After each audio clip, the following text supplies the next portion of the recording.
learn English through story. The Hidden Whisper. In the quiet village of La Rocca, nestled among the rolling hills and ancient olive groves of Tuscany, there was a legend about the wind. The villagers believed that on certain nights, when the moon was full and the air was still, the wind would speak to those who listened closely enough. Some claimed it was the voice of the old gods. Others said it was the souls of the departed, but most villagers dismissed it as nothing more than an old wives' tale, a story passed down to keep children from wandering too far into the hills at night. Except for one man, Marco Vanini, a scholar by profession. Marco had returned to La Rocca after years of studying in the city. His parents had passed away, and their estate, an old, crumbling villa on the edge of the Villaggia, was now his. The villa stood high on a hill, overlooking the village below, its once grand walls now overtaken by creeping vines and the slow decay of time. Marco was not a man of superstitions. His years of education had taught him to value logic and reason above all else. Yet, as he stood on the terrace of his villa on that first night back in La Rocca, gazing out over the moonlit hills, he felt a strange pull, a sense that something, or someone, was watching. The air was still, and the night was so quiet that Marco could hear his own breathing. And then, as he stood there, the wind began to stir. It was soft at first,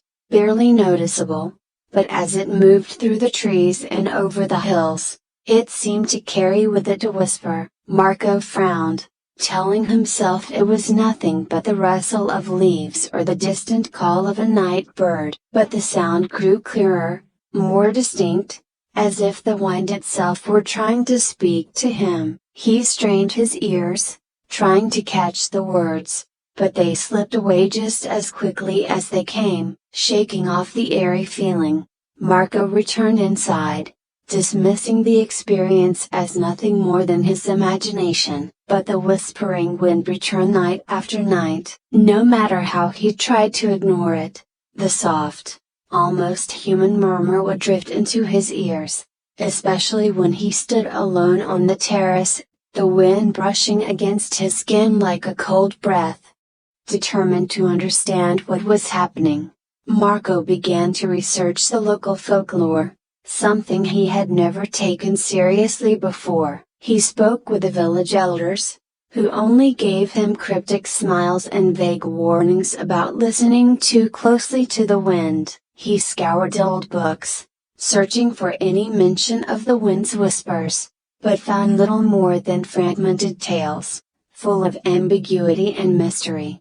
It wasn't until he met Giulia, the village herbalist, that Marco's curiosity deepened into something more. Giulia was a woman of quiet strength, her presence grounded by years of working with the earth, tending to her garden of medicinal herbs, and healing the villagers with remedies passed down through generations. She lived in a small cottage at the edge of the forest, away from the village's main square, and had a reputation for knowing things others didn't. Marco had heard of her, of course. Everyone in La Rocca knew Giulia, but she was often described as aloof, uninterested in the village gossip, and somewhat of a recluse. Yet, something about her drew Marco in. Perhaps it was the calm way she carried herself or the quiet confidence in her voice when she spoke, or maybe it was because, when he asked her about the legend of the wind, she didn't laugh or brush it off as nonsense. Instead, she looked at him carefully, as if weighing his soul. "You've heard it, haven't you?" she asked one evening as they sat in her garden, the air thick with the scent of lavender and rosemary. Marco hesitated, unsure whether to admit it. "Yes," he finally said, "it's been whispering to me. I thought it was just my mind playing tricks, but a broken bar, it feels so real." Giulia nodded slowly, her gaze drifting toward the horizon. "The wind speaks to those who have ears to hear. It's not common, but it happens. usually to those who are searching for something. "What do you mean?" Marco asked, leaning forward. Julia turned her eyes back to him, a softness in her expression that made Marco's pulse quicken. "The wind carries whispers of truth. Sometimes it speaks of things we cannot see, as secrets that have been buried, or truths we are too afraid to confront. It calls out to those who are lost, those who need to find their way." Marco frowned, his mind racing. "I'm not lost. I know who I am. I'm not a broken bar searching for anything." Julia smiled,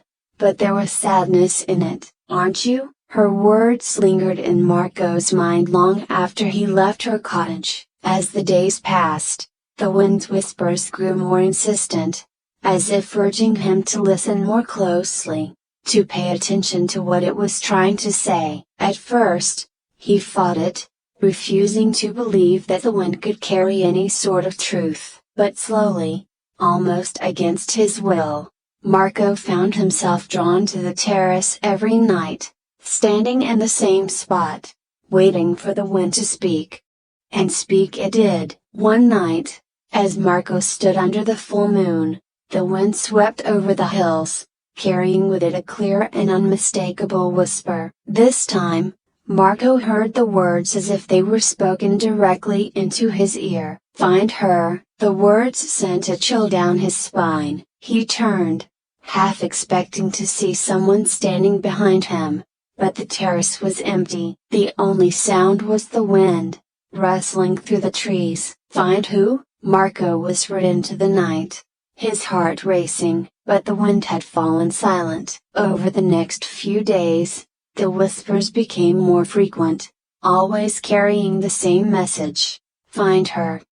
Marco's mind raced with questions. Who was the wind telling him to find? Was it Julia? Was it someone else from the village? Or was it something deeper, someone from his past, long forgotten? Driven by the relentless whispers, Marco began to search. He wandered through the village, speaking to people he hadn't seen in years, asking questions that seemed absurd even to him. But no matter how hard he tried, he found no answers. The more he searched, the more elusive the truth became. Finally, one night, exhausted and frustrated, Marco returned to Julia. She greeted him with the same calmness as always, though her eyes seemed to hold a knowing sadness. "I can't make sense of it," Marco admitted, sitting across from her at the small table in her kitchen. "The wind keeps telling me to find her,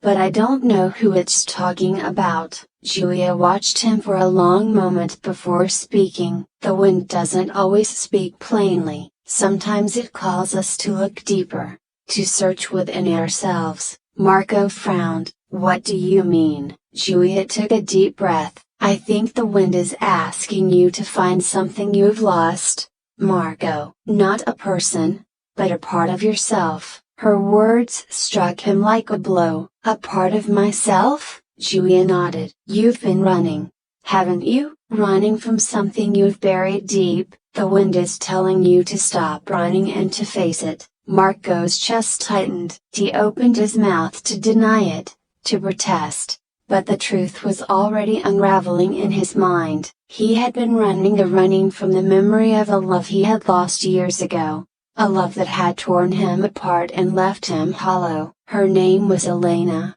and she had been his world. They had met in the city, where he had gone to study, and for a brief time, they had been inseparable. But life had a way of unraveling even the strongest bonds. Elena had fallen ill, and despite Marco's desperate attempts to save her, she had slipped away, leaving him broken and adrift. After her death, Marco had thrown himself into his studies, burying his pain beneath books and intellectual pursuits. He had never allowed himself to grieve, to truly feel the loss. And when his parents died, he had returned to Laraka, hoping to leave it all behind. But the wind had found him. It had uncovered the secret he had hidden even from himself. Julia's voice was soft as she spoke. "You need to face the pain, Marco, you need to let yourself remember her. Marco closed his eyes,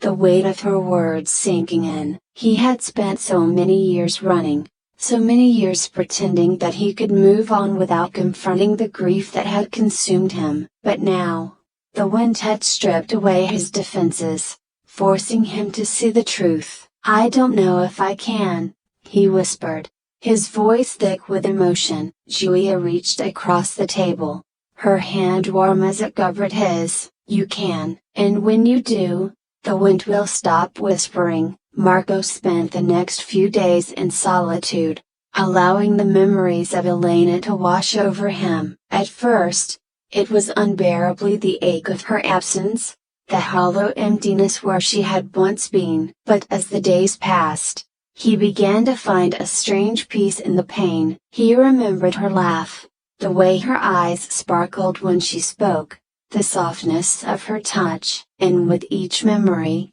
the weight he had carried for so long began to lift. One night, as he stood on the terrace once more, the wind came. It was gentle this time, barely more than a breeze, and for the first time in weeks, there were no whispers, just the soft, soothing sound of the wind moving through the trees, as if it were saying, "It's done." Marco smiled, feeling lighter than he had in years. He had found here the part of himself he had buried with Elena, and in doing so, he had found peace. The wind no longer whispered to him, but Marco knew that its voice would always be there, waiting for those who had ears to hear. I hope you enjoyed the story. If you enjoyed, then please like and share this video, and don't forget to subscribe our YouTube channel. Thank you for watching.